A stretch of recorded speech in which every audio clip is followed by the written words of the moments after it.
मंत्री जी, आप उत्तर प्रदेश की 80 सीटों पे आपने भ्रमण किया, कई जनपदों में, कई मंडल मुख्यालयों पे। हमें लगता है कि हमें 80 सीटों पे आपने देखा होगा। अब जो 13 सीटों पे कल चुनाव होने जा रहा है, उसमें महत्वपूर्ण सीटें बलिया भी हैं, बनारस भी है, गोरखपुर भी है। गोरखपुर इसलिए कि वहाँ पहले आपके सीएम साहब का संसदीय क्षेत्र हुआ करता था। वर्तमान में बनारस है, जहाँ भारत के प्रधानमंत्री लड़ रहे हैं। बलिया की सीटें इसलिए कही जाती है कि पूर्व प्रधानमंत्री चंद्रशेखर जी की सीट रही, 8 बार सांसद रहे हैं। अब उनके पुत्र नीरज शेखर लड़ रहे हैं। तो बलिया से लगाए, बनारस लगाए, गोरखपुर, बात करें 80 सीटों पे, तो क्या माहौल है भारतीय जनता पार्टी के प्रति? देखिए, माहौल 14 का इलेक्शन और 19 का इलेक्शन जो हुआ वो मोदी जी की लहर पर हुआ, और जो 2024 का जो चुनाव हो रहा है ये मोदी जी की सुनामी पर हो रहा है। जो काम इस समय देश में हुआ है ये सदियों बाद होता है। अब जैसे राम मंदिर का ही इशू आप लीजिए, तो 500 वर्षों से हर भारतवासी, हर सनातनी, हर हिंदू ये चाहता था कि भगवान श्री राम का भव्य मंदिर अयोध्या में बने। इसके लिए कितनी लड़ाइयाँ लड़ी गई, कितने लोग इसके लिए बलिदान हो गए, लेकिन उनके जीवन में ये अवसर नहीं मिला। हम लोग सौभाग्यशाली हैं कि ईश्वर ने हम सबको ऐसे समय में पैदा किए जिस समय देश के प्रधानमंत्री मोदी और उत्तर प्रदेश में मुख्यमंत्री योगी जैसा नेतृत्व हम सबको प्राप्त हुआ, और आज भव्य राम मंदिर बन करके तैयार हुआ, और हम लोग के आंखों के सामने मंदिर भी बना और हम लोग उसमें दर्शन भी कर रहे हैं। ये ऐतिहासिक काम हुआ है। उसके बाद आप देखिए कि जब हमारे देश के प्रधानमंत्री कभी विदेश में जाते थे तो कहीं छोटे से कोने में कहीं हम लोग को स्थान मिलता था। आज नरेंद्र मोदी जी का जो करिश्माई नेतृत्व है आज पूरे दुनिया में किस तरह से स्थापित है। कई देशों के राष्ट्राध्यक्ष पैर उनके छूते हैं, कोई उनको बॉस कहता है, कोई उनसे समर्थन मांगता है।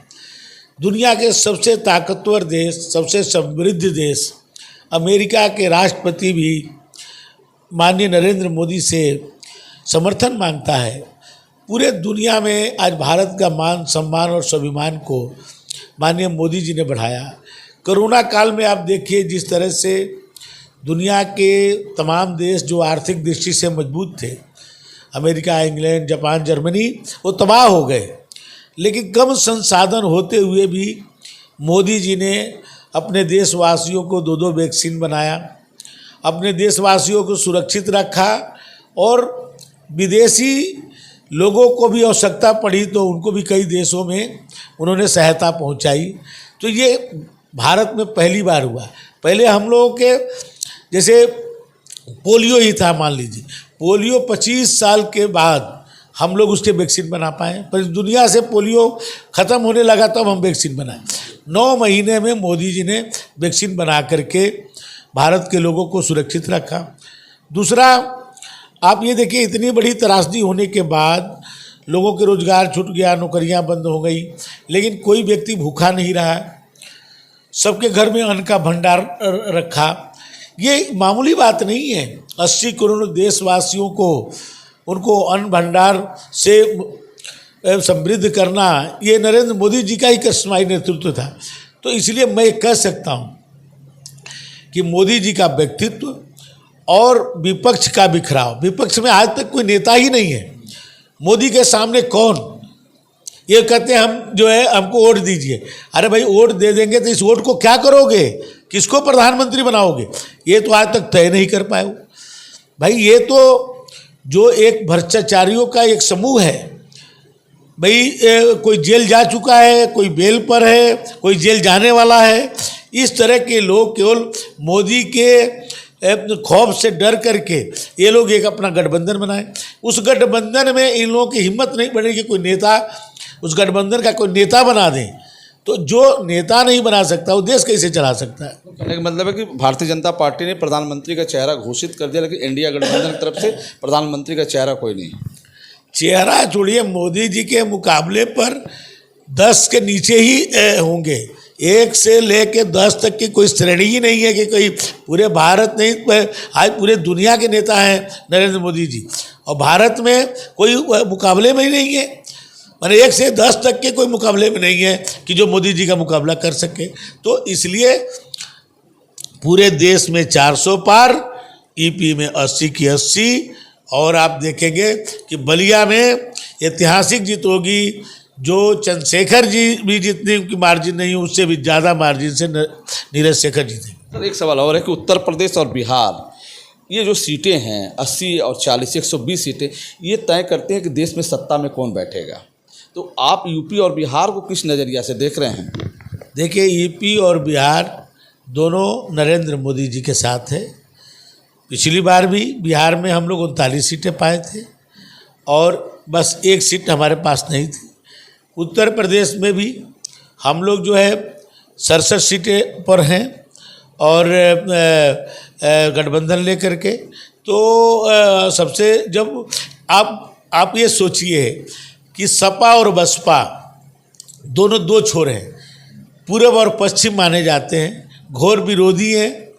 कोई ये नहीं कह सकता कि सपा और बसपा पार्टियां एक हो सकती हैं, लेकिन पिछली बार 2019 में सपा और बसपा एक होकर के मोदी जी के लहर को नहीं रोक पाए, तो मोदी जी की सुनामी को कैसे रोक पाएंगे। तो इसलिए ये लोगों का कोई ये नहीं है। पहले भी अखिलेश जी और राहुल जी मिल के चुनाव लड़ चुके हैं विधानसभा के चुनाव में, तो आप देखिए 300 के पार हम लोग गए। तो कोई इनमें दम नहीं है। कांग्रेस पार्टी 1 सीट पाई थी, समाजवादी पार्टी अपने केवल परिवार की कुछ सीटें बचा पाई थी, जो एक एक करके ध्वस्त हो रही है। तो अभी बहुजन समाज पार्टी से उनका समर्थन था, तालमेल था, तो इसलिए उन्होंने 5 सीट पाए थे, वो भी अपने परिवार की, वो भी एक एक करके ख़त्म हो रही।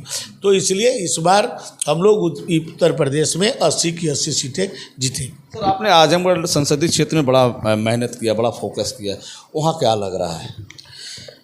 आजमगढ़ में जिस तरह से दिनेश लाल निरहुआ जी चुनाव जीतने के बाद या चुनाव हारने के बाद भी, जब वो उन्होंने 2019 में चुनाव हार गए, तो आजमगढ़ से अपना वो संपर्क बनाए रखे और समाजवादी पार्टी के प्रत्याशी वहाँ संपर्क से बाहर हो गए। अखिलेश यादव जी सांसद थे वहाँ से, कोरोना काल में एक बार नहीं आए, अपने क्षेत्रवासियों को देखने तक के लिए एक बार नहीं। लोग मर रहे थे।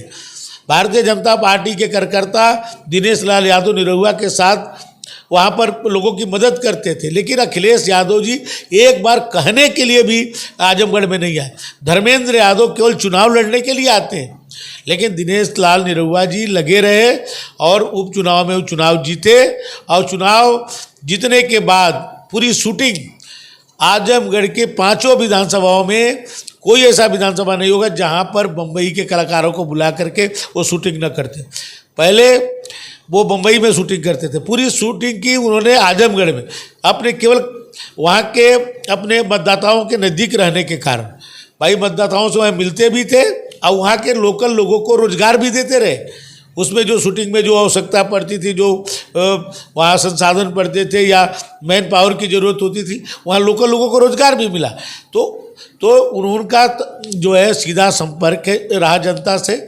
और धर्मेंद्र यादव केवल चुनाव लड़ने के लिए आए, इसलिए दिनेश लाल जी को वहाँ के लोगों ने मतदान किया है और चुनाव जीतने जा रहे हैं। सर चूँकि आपके नगर विधानसभा क्षेत्र से मुद्दा जुड़ा है, आपने कहा काशी बदल गया, मथुरा, अब मथुरा की बारी है, अयोध्या भी बदल गया, लेकिन आप जिस तरीके से लगे थे कि लोकसभा चुनाव के पहले भिरगू कॉरिडोर का श्री गणेशाय हो जाए, मेडिकल कॉलेज का श्री गणेशाय हो जाए, और भी परियोजना थी, तो वो क्या फर्क पड़ेगा इस चुनाव में?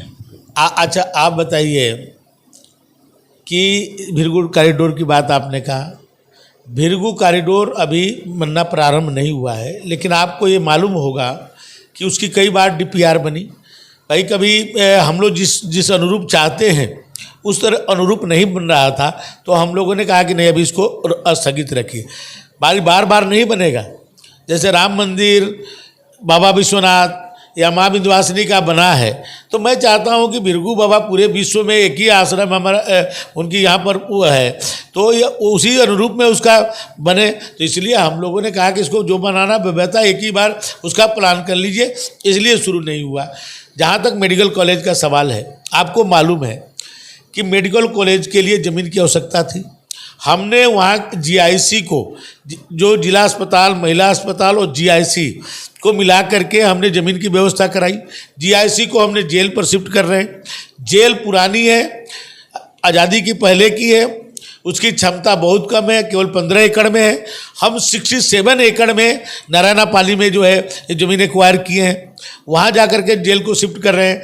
जेल की जगह पर हम जीआईसी को ले जा रहे हैं और महिला और जिला अस्पताल को मिला करके 20 एकड़ में हम मेडिकल कॉलेज बनाने जा रहे हैं। पहले हुआ कि भाई उसकी ज़मीन को, जिला अस्पताल की ज़मीन को मेडिकल कॉलेज में मिला लिया जाए। आप जानते हैं कि ओवरब्रिज पार करके आना पड़ता। जब अस्पताल 2 साइड में हो जाता तो जाम की एक समस्या होती, मरीज को आकस्मिक कोई चिकित्सा की जरूरत पड़ती, वो नहीं हो पाती। तो मैंने एक किया, इसको करने के लिए कैबिनेट से पास होना पड़ता। 3 विभाग इसमें शरीक थे, मैंने उसको कैबिनेट से किया। आज बजट भी उसके लिए मैं मेडिकल कॉलेज के लिए पास करा लिया हूँ। आप जल्द देखेंगे कि माननीय गृह मंत्री जी ने भी कहा कि बहुत जल्द होगा। माननीय मुख्यमंत्री जी अभी आए थे बैरिया में, वो कह करके गए बहुत जल्द जो है मैं मेडिकल कॉलेज की शिलान्यास कराऊंगा। एयरपोर्ट की तर्ज पे जो आपका रोडवेज बनना था आपकी नगर विधानसभा हॉट सिटी बलिया में, उसमें भी विलम्ब हुआ क्या? कोई विलम्ब नहीं, उसके लिए 49 करोड़ रुपया आ गया है और पहली किस्त 49 करोड़ आ गई है, शिलान्यास हो गया है। चुनाव के कारण जो है वो रुका हुआ है, उसका टेंडर भी हो चुका है, टेंडर मिल भी गया है, सीएनडीएस को मिल गया है। सीएनडीएस जो सबलेट करने वाली थी तो उसी समय चुनाव की प्रक्रिया शुरू हो गई, इसलिए वो काम उसका तो शिलान्यास हो चुका है। अब आप देखेंगे वो 1 साल के अंदर भव्य बन करके तैयार होगा। विपक्ष के लोग को ये कहना है कि जो गंगा पे शिवरामपुर घाट पर जो सेतु लंबा बनी पिछली सरकार में, इस सरकार में आपके विधानसभा क्षेत्र में वो जो पुल है उसको अभी भी यूपी बिहार से नहीं जोड़ा सका। आप जा कर के वहाँ देखिए, 38 करोड़ रुपया का काम चल रहा है। हमने उस पुल से बिहार के जो बंधा है, बिहार के बंधे तक हमने जो है उसका सेंक्शन करा दिया है, टेंडर हो गया है, काम चल रहा है और तेज़ी के साथ काम लगा हुआ है। अब पूरे जो है अब बाढ़ में भी हमारे उधर के लोगों को कोई दिक्कत नहीं होगी। पूरी कनेक्टिविटी जो है बिहार से जोड़ दिया गया है और हमारे मैं धन्यवाद देता हूँ अपने लोक निर्माण मंत्री जितिन प्रसाद जी को कि उन्होंने शहर से इसको स्वीकार किया और 38 करोड़ रुपया उसके लिए निर्गत किया और टेंडर भी हो गया, काम भी शुरू हो गया है। सर, आपके नगर विधानसभा में जो कटान प्रभावित क्षेत्र एरिया है उसको लेकर कोई प्लान तैयार किया क्या आपने? देखिए, हमारे विधानसभा में मैंने गंगा जी ज़्यादा सीमा है और अभी केवल एक परियोजना आप मालदेवपुर के सामने जहाँ पर कटान ज़्यादा चल रही है और चैन छपरा 2 जगह, आप चैन छपरा में भी मैंने ठोकर बनाने का काम शुरू करा दिया है। अब 15 करोड़ रुपया केवल मालदेवपुर में एक जो है एक छोटा एक तरह से बंधा मैं बनवा रहा हूँ कि बलिया शहर को सुरक्षित रखने के लिए 15 करोड़ का एक ही जो है हमारा ठोकर बन रहा है मालदेवपुर के पास। तो हम लोग समय रहते हुए सभी इस चीज़ों को ध्यान रख करके काम कर रहे हैं। आज बलिया नगर की आप सड़कें देखिए, क्या पहले इस तरह की सड़कें थी? रातों रात आप देखिए कि हमारे पूरे सड़कें शहर की बन चुकी हैं, एक गड्ढा आपको पूरे हमारे शहर में नहीं मिलेगा। आप देखिए कि मालदेवपुर से लेकर के आप जो है कदम चौराहा तक आज 4 लेन बन रहा है, सारे नाले बन चुके हैं, अब आप उसके चौड़ीकरण हो रहे हैं। आप इसी तरह से आप देखिए हनुमानगंज से शंकरपुर आप देखिए चौड़ीकरण सड़क के काम चल रहा है। आप यहाँ जगन्नाथ चौधरी जी के मूर्ति से लेकर के आप वहाँ दुबे छपरा तक आप देखिए 7 मीटर की सड़कें बन रही हैं। आप दुबे छपरा से आप जो रहुआ तक के लिए सड़क जो है उसकी चौड़ीकरण की जा रही है। तो आज 200 करोड़ से ज़्यादा की सड़कें हमारी बलिया विधानसभा में बन रही है। हम लोग रिंग रोड बनाना चाहते हैं, उसके लिए हम लोग लगे हुए हैं कि बलिया को एकदम जाम से मुक्त कर देना है और एक नया बलिया को बनाना है जहाँ पर जो हमारे 4 लेन चारों तरफ से हो जाएगा। ग्रीन फील्ड का आप देखिए ग्रीनफील्ड इतना बड़ा काम हो रहा है। जब चारों तरफ से 4 लेन में बलिया रहेगा तो नए नए प्रतिष्ठान उसी सड़क के किनारे चले जाएंगे। बलिया के लोगों को जो एक नया बलिया बनाने का अवसर मिलेगा। हम लोग 3 चीज़ें आ रही हैं पब्लिक से, मतदाताओं से, सब। एक तो ये गंगा और घाघरा का संगम है, 2 नदियों के बीच में अपना बलिया है। आज़ादी के बाद अब तक इस बलिया को पक्का घाट स्नान करने के लिए नहीं नसीब हो पाया, और ना ही कोई जल पुलिस की व्यवस्था हो पाई, ना गोताखोर की व्यवस्था हो पाई। ये दूसरा ये है कि बलिया में जो समस्याएं हैं, जैसे हॉस्पिटल में रहने के बाद भी कोई बेहतर डॉक्टर नहीं है, जैसे हार्ट के, नीरो के, इस क्षेत्र में भी कुछ काम होगा क्या? देखिए, आपने बहुत बड़ा प्रश्न किया, ये सही है। मैं इसको विद्यार्थी जीवन से इसको मैं अनुभव करता रहा, यहाँ के चिकित्सा प्रणाली को लेकर के। सौभाग्य से बलिया के मैंने मतदाताओं को मैं आभार प्रकट करता हूँ कि मुझे अवसर दिया बलिया से विधायक होने का, और पार्टी को मैं धन्यवाद देता हूँ कि उन्होंने मुझे, मोदी जी, जोगी जी ने मुझे, और मेरे यशस्वी गृह मंत्री जी ने मुझे मंत्री भी बनवाया, और आज काम करने का एक मौका मिला है। और ये बलिया की बहुत बड़ा चैलेंज है चिकित्सा। और आप देखे होंगे कि मैं अभी जब से मैं मंत्री बना हूँ, ट्रामा सेंटर 8 साल से नहीं था। मैंने ट्रामा सेंटर का प्रारंभ कराया। अभी वहाँ पर एक हमको आईसीयू यूनिट एक अलग से इमरजेंसी एक केयर यूनिट बनाने के लिए, और एक अस्पताल ही 50 बेड का बनना है, उसके लिए ज़मीन अभी सेंक्शन हो चुका है। तो मैं ये चाहता हूँ कि जो चीज़ों के लिए हमारे मरीज बीएचयू जाते हैं, लखनऊ जाते हैं, उसका हम यहीं पर उसका व्यवस्था करें। नहीं तो 3-4 घंटा 5 घंटे उनको जाने में लगता है, उतने में आधे से ज़्यादा मरीजों की जो है जान चली जाती है। अब मैं इसके लिए पूरी तत्परता से, कोई राजनीति के लिए नहीं मैं कर रहा हूँ, मेरे हृदय से है कि मैं इसको सुधारूंगा, और इसमें मैं बहुत बेहतर काम किया हूँ। मैं इसके लिए अपने बलिया के जिलाधिकारी को भी धन्यवाद देता हूँ कि बलिया के चिकित्सा व्यवस्था को सुधारने के लिए उन्होंने भी बहुत काम किया। वो भी औचक निरीक्षण करते रहे, और आज जो अस्पतालें बंद होती थी, आप देखे होंगे मेरे विधानसभा में 22 डॉक्टर और फार्मासिस्ट थे, और उस अस्पताल में ताला बंद रहता था, और मैंने एक ही दिन में 14 लोगों को सस्पेंड कराया। अभी हमारे यहाँ जमुई दियर में मैं गया था, वहाँ पर अस्पताल में एक स्टाफ नहीं है। बहुत सारी चीज़ें अभी हैं, उसको ठीक करने में समय लगेगा। जो बरसों से खराब पड़ी हैं उसको मैं 2 वर्षों में बहुत ठीक किया हूँ, और 5 वर्षों में मैं जो वादा किया हूँ बलिया की जनता से, उससे ज़्यादा करूँगा। उससे कम होगा तो उस समय जनता हमसे हिसाब किताब मेरी मांगेगी। सर, आखिरी सवाल है, चूँकि आपको भी जाना है।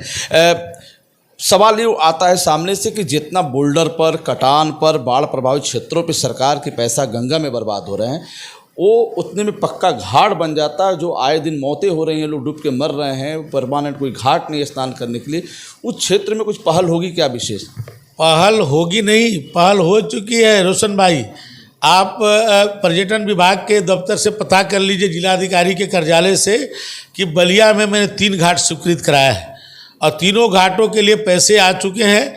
और वो अब केवल उसको टेंडर होकर के, साथ कुछ को टेंडर भी हो गया है, और टेंडर होकर के बनने वाला है। चाहे हमारे श्री रामपुर घाट है, हमारे जो मालदेवपुर घाट है, और उजियार घाट के लिए, तीनों घाटों के लिए पैसा यहाँ पर आ चुका है। सिंचाई विभाग से भी और पर्यटन विभाग से, ये दोनों से हमने इसको स्वीकृति करा दी, पैसा आ गया है, अब बहुत जल्द बनेगा। और बलिया का एक चीज़ अभी जो काम शुरू नहीं हुआ, मेरे कटार नाला, लेकिन उसका भी आप जा कर के देखिए कि 1920 के बाद पहली बार उसका रेगुलेटर बना है। वो बन करके तैयार हो गया, उद्घाटन करने वाला हूँ। हमारे चीफ सेक्रेटरी दुर्गा शंकर मिश्रा जी आए हुए थे यहाँ पर निरीक्षण में, वो खुद गए और जा कर के आज जो है 1920 के बाद मैंने वो रेगुलेटर को बनाया गया। उसके कारण आज बसंतपुर के आसपास के 28 गांव जो जलमग्न हो जाते थे, जहां खेती नहीं होती थी, आज सभी पानी गंगा जी में चला जा रहा है, जिससे लोगों को आज खेती करने का अवसर प्राप्त हो रहा है। तो इतना बड़ा काम हुआ है। सौंदर्यीकरण का काम रह गया है, उसको भी मैं वादा किया, उसको पूरा जरूर करूँगा। एक सवाल और है, चूँकि बलिया चूँकि भृगु क्षेत्र है, धार्मिक जनपद है, तपोभूमि है, और यहाँ से बार बार मुद्दा उठता है, बार बार लोग कहते हैं यहाँ के लोग कि एक ट्रेन वैष्णो देवी के लिए चले, चूँकि भारत सरकार में भी आप हैं, उत्तर प्रदेश में भी हैं, देश में भी हैं, तो क्या इस बार पहल में होगी जो गाजीपुर से कटरा के लिए जो ट्रेन जा रही है, क्या उसको अवसर बलिया को मिल सकता है? जरूर मिलेगा। केवल वही ट्रेन नहीं, बलिया के लिए बहुत नई नई और सौगात मिलेगी, क्योंकि बलिया में वॉशिंग किट नहीं था। सबसे बड़ा जो दिक्कत आती थी कि कोई जो यहाँ से ट्रेन चलाने के लिए कि यहाँ वॉशिंग किट नहीं थी, उनकी जो सफाई नहीं हो पाती थी। हम लोग वॉशिंग किट बनाने के लिए और हमारे सांसद जी या हमारे उसके पहले के नेता सभी मिल करके तय हुआ, अब जाकर के वॉशिंग किट बन रहा है। वॉशिंग किट बनते हुए आप देखेंगे केवल माता वैष्णो देवी के लिए ही नहीं, हम लोग यहाँ से हर उस धार्मिक स्थल पर, हर वहाँ से जहाँ बलियावासी ज़्यादा जाते हैं, यहाँ के से वहाँ तक ट्रेन चलाएंगे। और हमारी अश्विन वासने जी से भी बात हुई है और उन्होंने कहा कि बलिया तो क्रांतिकारियों की धरती है, मंगल पांडे, चित्तू पांडे, जयप्रकाश नारायण चंद्रशेखर जी की धरती है। वहाँ सब यहाँ से हर देश के हर कोने को कनेक्ट किया जाए। 1942 के समय एक निशानी बची है शहीद पार्क चौक, क्या प्लान है क्या कुछ को बेहतर बनाने का? उसके लिए भी अलाइनमेंट बन चुका है और हमने एक नई योजना माननीय मुख्यमंत्री जी और पर्यटन मंत्री जयवीर सिंह जी ने एक नई योजना बनाई है, सहभागिता योजना। उसके अंतर्गत इसको शामिल कर लिया गया है। आप देखेंगे बहुत खूबसूरत हमारा चौक भी बनेगा। सर, बात करते हैं कि ऐसा मार्केट है आर्य समाज रोड पे जिसे लोग कहते हैं लोहिया मार्केट, आज भी वो विगत 15 सालों से उसी तरह से पड़ा हुआ, उस पर भी फोकस होगा क्या? देखिए, लोहिया मार्केट का एक बड़ा केंद्र है और इसके बहुत बड़ा रोजगार का सृजन हो सकता है। बलिया के व्यापारियों को इससे बहुत बड़ी राहत मिल सकती है, बहुत बड़ा है। लेकिन हमने जब इसको शुरुआत कराई और उसके बाद यहाँ के लोग जो है न्यायालय चले गए, हाई कोर्ट से स्टे ले रखे हैं। उस स्टे को मैं वेकेट कराने के लिए सरकार से पैरवी कर रहा हूँ। जिस दिन वेकेट हो जाएगा, एक ही दिन आप देखेंगे कि उसको हम गुलजार करेंगे, इतना सुंदर बनाएंगे कि बलिया के लोग उसको याद करेंगे। बहुत बहुत धन्यवाद। बात हो रही थी उत्तर प्रदेश सरकार के परिवहन मंत्री दयाशंकर जी, जो बलिया नगर के विधायक हैं और इन दिनों बलिया में चुनावी माहौल में हैं। नमस्कार।